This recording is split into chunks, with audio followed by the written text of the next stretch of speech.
You've heard me share before that I fell in love with God when I was a teenager, and it was very much by reading about the lives of the saints, and it was my dad who introduced me to the lives of the saints. And one of the things I began to do as a teenager is really to go to the Lord every day in prayer.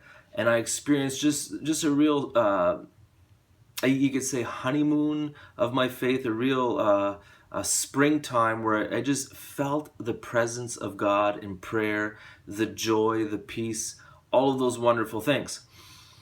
Now, one of the things my dad taught me that was so important and vital was that he says when you look at the saints, they had all these, so many of them, these wonderful mystical experiences, ecstasies and visions and delights, and some of them even levitating and things like that. But he said all of them had to go through their times of desert and dryness, times where it seemed even to them that God was far away, or ignoring them, or hiding his face.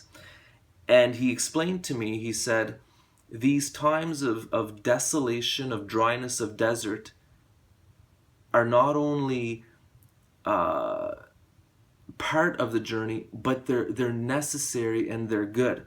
Sometimes when we go to prayer and don't experience the presence of God at all, we think, oh, that was a bad prayer time. And the thing my dad taught me is he says, no, it's not a bad prayer time. As a matter of fact, it might be your best prayer time. And so the key is don't give up.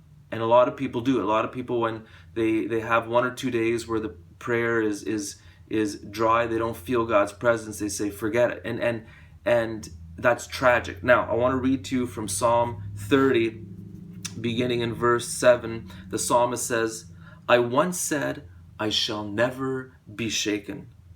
Lord, when you showed me favor, I stood like the mighty mountains. But when you hid your face, I was put to confusion. That happens to all of us. We experience God in prayer. We think, I'll never be shaken. I'm on a mountaintop experience. But God sometimes hides his face, and it puts us to confusion. And if we are wise, if we know anything about the spiritual life, we won't give up during these times. We'll keep going.